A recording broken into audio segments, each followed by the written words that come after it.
Video bites from ulearn.photography. Here's our principal, Simon Q. Walden.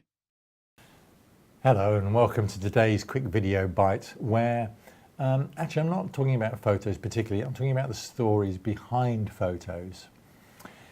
So this particular picture here was shot for a BBC television series called The Mayo Mysteries. And long story short, no, I'll tell you the long story. I hadn't been shooting for very long at that time and I got a telephone call and said, hello, I'm so-and-so from the BBC. I thought, oh, cool. We need you to shoot a magazine cover. Oh, even cooler, I was thinking. Now, I didn't think I was going to get the front of the Radio Times, but the BBC have a lot of different publications, and I thought, a BBC cover is a BBC cover. Pretty good. Anyway, the story develops, and it turns out it's actually going to be a prop cover. It's a magazine that's going to appear as a prop within the program that they're making. Okay, well, that's all good. So far, so good. And we talk about what's needed, so that's fine. Go along to the location that's being shot at, which was a warehouse in the middle of Warwick. And it turns out that this is one of the BBC prop warehouses. Oh, no, man, I could live in that warehouse for a year. All around the edges of the warehouse, there were blocks of props organised by decades, starting from the 1900s. So the props relevant to 1910, 1929, 1940, 1960, all the way around through to the year 2000. And, those props are just brilliant. As a photographer, I could have made so many different sets. Gorgeous stuff. Anyway, of course, we weren't using any of that. Instead, what turns up is an enormous canvas screen with the sky painted on it, a van load of hay bales, and a tipper truck full of sand. What we're actually having to do is recreate a kind of a hot Texan look. Fine, okay, so, you tempt me with all these goodies, but that's not what we're allowed to use. So anyway, so we set all this up, and what I'd arranged was that we would need prep time in the morning to get all this organised.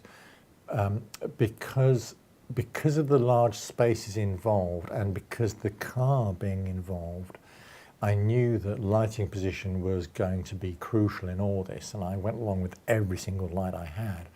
I needed lights to illuminate the big sky back wall.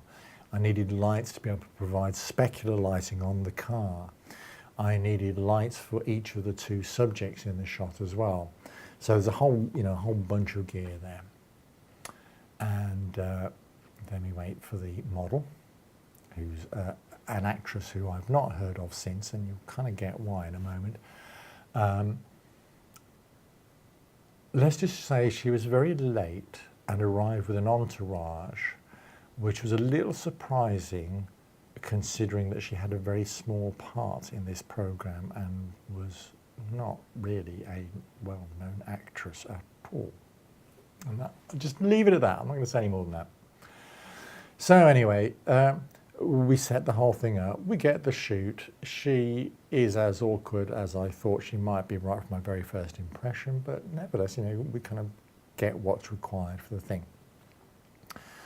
Everybody's happy. Actress goes away. Production team from the TV side go away, and we're just left cleaning up.